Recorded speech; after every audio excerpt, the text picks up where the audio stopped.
2020년 6월 29일 작은말교회 말씀 묵상을 시작합니다. 우리 다 함께 찬송가 288장 함께 찬양하겠습니다.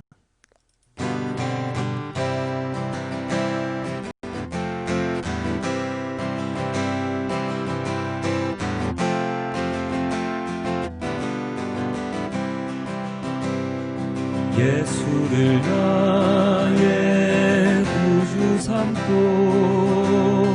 성령과 피로써 거듭나니 이 세상에서 내 영혼이 하늘의 영광 누리도다. 이것이 나의 간증이요 이것이 나의 찬송일세. 나 사는 동안 끊임없이 우주를 찬송하리로다. 온전히 주께 맡긴 내 영 사랑의 음성을 듣는 중에 천사들 왕래하는 것과 하늘의 영광 보리로다. 이것이 나의 간증이요 이것이 나의 찬송일세. 나 사는 동안 끊임없이 우주를 찬송하리로다. 주 안에 깊은 누림으로 마음의 풍랑이 잔잔하니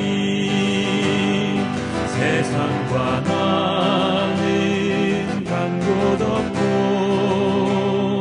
구속한 주만 보이도다. 이것이 나의 간증이요 이것이 나의 찬송일세. 나 사는 동안 끊임없이 우주를 찬송하리로다. 이것이 나의 간증이요 이것이 나의 찬송일세. 나 사는 동안 끊임없이 우주를 찬송하리로다.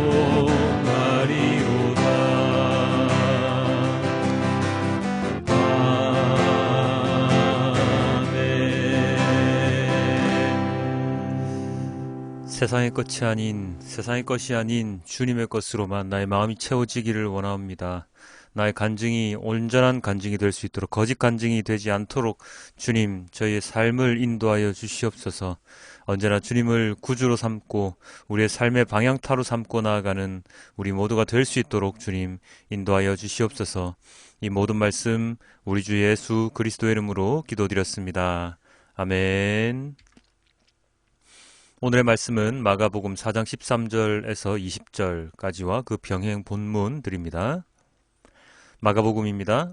그리고 예수께서 그들에게 말씀하셨다. 너희가 이 비유를 알아듣지 못하면서 어떻게 모든 비유를 이해하겠느냐.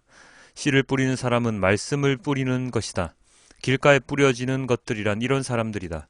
그들에게 말씀이 뿌려질 때에 그들이 말씀을 듣기는 하지만 곧바로 사탄이 와서 그들에게 뿌려진 그 말씀을 빼앗아간다. 돌짝밭에 뿌려지는 것들이란 이런 사람들이다. 그들은 말씀을 들으면 곧 기쁘게 받아들이기는 하지만 그들 속에 뿌리가 없어서 오래가지 못하고 그 말씀 때문에 환난이나 박해가 일어나면 곧 걸려 넘어진다. 가시덤불 속에 뿌려지는 것들이란 달리 이런 사람들을 가리키는데 그들은 말씀을 듣기는 하지만 세상의 염려와 재물의 유혹과 그 밖에 다른 일에 욕심이 들어와 말씀을 막아서 열매를 맺지 못한다.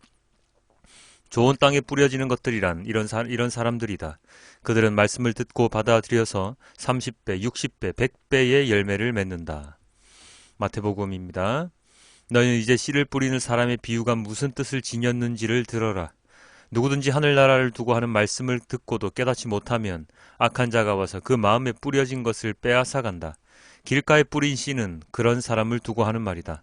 또 돌짝밭에 뿌린 씨는 이런 사람이다. 그는 말씀을 듣고 곧 기쁘게 받아들이기는 하지만 그 속에 뿌리가 없어서 오래가지 못하고 말씀 때문에 환란이나 박해가 일어나면 곧 걸려 넘어진다. 또 가시덤불 속에 뿌린 씨는 이런 사람이다. 그는 말씀을 듣기는 하지만 세상의 염려와 재물의 유혹이 말씀을 막아 열매를 맺지 못한다.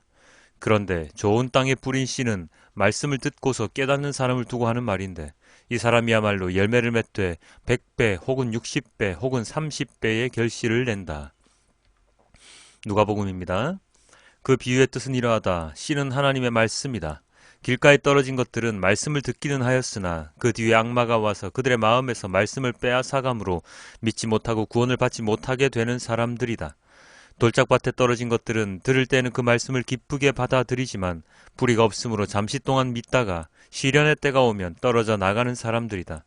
가시덤불에 떨어진 것들은 말씀을 들었으나 살아가는 동안에 근심과 재물과 인생의 향락에 사로잡혀서 열매를 맺는 데 이르지 못하는 사람들이다.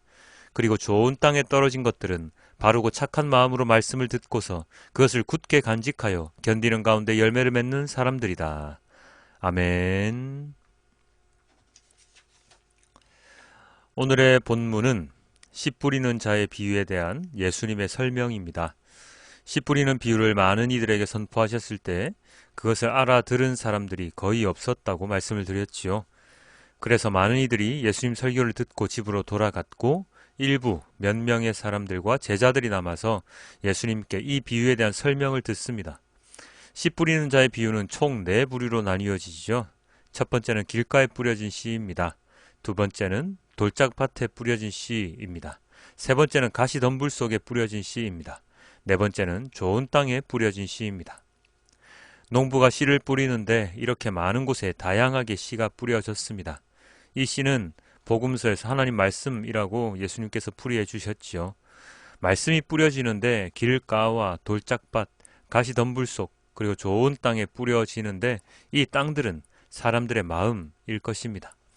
사람들의 마음이 길가처럼 또는 돌짝밭처럼 또는 가시덤불처럼 또는 좋은 땅처럼 보여지는데 대부분의 그리스도인들은 자신의 마음이 좋은 땅이길 원합니다. 좋은 땅에 씨가 뿌려지면 생각지도 못한 결실을 30배, 60배, 100배 얻어진다고 말씀을 하셨기 때문에 뿌린 것보다 더 많은 것을 거둬들일 수가 있죠. 그래서 이 비유를 듣는 모든 분들은 다들 내가 좋은 땅이 되고 싶다는 소망을 누구나 가지게 됩니다. 그러나 실상은 대부분 돌짝밭이거나 가시덤불일 경우가 많습니다. 하나님을 믿는다고 하지만 우리들의 생활은 어떻습니까? 예수님이 풀이하신 것처럼 말씀을 듣기는 하지만 세상의 염려, 재물의 유혹, 다른 일에 대한 욕심 등등으로 인해서 말씀이 먼저가 아니라 세상 일이 먼저이지 않습니까? 사람의 모든 염려와 걱정은 내가 가지지 못한 것에 대한 또는 내가 너무 가진 것에 대한 염려와 걱정이 대부분입니다. 그리고 가질 수 없는, 가지면 안 되는 것에 대한 탐욕이 또 큰 문제가 될 수가 있습니다. 우리가 아이들에게 그런 말을 많이 하지요. 공부는 하나도 안 해놓고 성적 좋기는 바란다고. 그건 어른들도 마찬가지입니다. 내가 노력하지도 않았으면서 그 대가는 크게 바랄 경우가 많습니다. 예수님의 비유 가운데 우리에게 가장 많이 해당하는 것이 바로 가시덤불에 떨어진 말씀인 이유가 바로 이 이유이지요. 그리고 또 무엇이 있다고 했습니까? 돌짝밭이라고 말씀드렸는데요. 말씀을 처음 받아들일 때는 기쁘게 너무나도 은혜를 받았다고 생각하면서 말씀을 듣지만 이내 세상에 나가게 되면 그 말씀을 기억도 하지 못하고 무슨 말씀이었는지 그 말씀이 이 세상에 어떻게 적용되는지 알지도 못한 채 살아가는 경우가 되게 많습니다. 말씀을 듣긴 들었으나 그리고 기쁘게 받아들였으나 그 말씀을 다 잊어버리는 경우가 되는 것이죠. 그래서 제가 두 번째, 세 번째 경우가 우리들에게 가장 많다고 말씀을 드렸습니다. 사실 첫 번째 경우는 거의 없습니다. 그리스도인들에게는 거의 없습니다. 일반적으로 믿지 않는 자들에게 나타날 수 있는 그러한 모습이지요. 아직까지 믿음이 성숙하지 못하면, 말씀을 알지 못하면 말씀을 들어도 곧 거부하거나 말씀 때문에 무슨 일이 일어나면 곧 믿음을 저버리는 경우가 많지 않습니까? 바로 이것 때문입니다. 말씀을 표면적으로만 듣는 사람들, 깊은 뜻을 이해하지 못하는 사람들의 모습이 바로 첫 번째의 모습일 것입니다. 자, 그럼에도 불구하고 예수님께서는 우리들에게도, 그리고 그들에게도, 그들 어떤 사람들이요? 하나님, 그 예수님의 말씀을 제대로 이해하지 못하는 사람들에게도 지속적으로 말씀을 선포하고 계신데요. 어제 그들, 말씀을 듣고 대부분 돌아갔던 그들도 우리와 그렇게 다르지 않습니다. 오늘 본문 가운데 가장 중요한 것은 제가 제목으로 선택한 바로 그 구절인데요. 바로 20절이죠. 20절 가운데서도 제목으로 선택한 바로 말씀을 듣고 받아들여서라는 바로 이 표현입니다. 마태복음에서는 말씀을 듣고서 깨닫는 사람이라고 되어 있고, 누가복음에서는 바르고 착한 마음으로 말씀을 듣고서 그것을 굳게 간직하여 견디는 이라고 되어 있습니다. 말씀을 듣는 것까지는 누구나 할 수 있죠. 아니, 듣기 싫어도 너무나도 많이 들리는 게 요즘 세상입니다. 그런데 그 말씀을 듣고서 깨닫는 것이 힘듭니다. 깨닫고 간직하는 것이 힘듭니다. 받아들이는 것 자체가 쉽지가 않습니다. 특히나 누가복음에 바르고 착한 마음으로 라는 이 표현이 제 마음속에 가장 깊이 와닿았는데요. 말씀을 듣고서 적용하고 선포하는데 그것이 비뚤어진 마음에서 비롯된 것이라면, 특히나 요즘 기독교 관련 사업을 하면 뜬다, 기독교인이 하도 많다 보니 그들을 대상으로 하나만 팔아도 몇 천만 개를 팔 수 있다, 이런 생각을 가지고 눈물 찔끔 흐르게 하는 간증만 하면 사업이 잘 되는 그런 경우들을 많이 볼 수 있습니다. 겪지도 않았던 간증을 소설처럼 만들어서 언론 같은 데 나가서 눈물을 흘리면서 간증을 하면 그 사람의 생이 바뀌어 버리는 그런 어처구니 없는 경우가 많기 때문에 그런 가짜 간증을 하는 사람들이 참 많지요. 어떤 목사는 흠집이 없는 사람보다 흠집 있는 내가 더 친근하지 않느냐면서 말도 안 되는 설교를 사람들에게 하는 경우도 있습니다. 근데 더 중요한 것은요, 이런 거짓 간증과 거짓 설교에 감동을 받아서 그들을 후원하거나 그들의 설교를 맹종하는 사람들이 많다는 것입니다. 예수님께서는 분명히 말씀하셨습니다. 바르고 착한 마음으로 말씀을 들으라고 말입니다. 바르고 착한 마음 안에 심겨진 말씀의 씨앗일 때 그 말씀은 온전한 열매로 맺어질 수 있는 법입니다. 잘 분별하셔야 합니다. 아무런 간증을, 모든 간증을 다 믿어서도 안 되고, 목회자의 설교라고 해서 모든 설교를 다 믿어서도 안 됩니다. 우리는 하나님의 말씀을 믿고 하나님의 말씀에 순종하는 사람들이지, 사람의 달콤한 말을 믿고 사람의 눈물 짓는 그 말을 믿고 목회자의 말씀에 순종하는 사람들이 아니라는 것을 우리는 분명하게 알아야 합니다. 착하고 바른 마음에 하나님 말씀을 심고서 열매를 맺을 때, 그것이 30배, 100배로 불어날 때 온전한 하나님 나라가 이루어질 것입니다. 잘못된 열매로 뒤덮인 세상은 가시덤불처럼 진실한 말씀을 가려서 하나님을 알지 못하게 만들어서 영혼을 죽음의 길로 인도할 뿐입니다. 함께 말씀을 묵상하시는 여러분, 여러분의 마음밭은 어떤 밭일까요?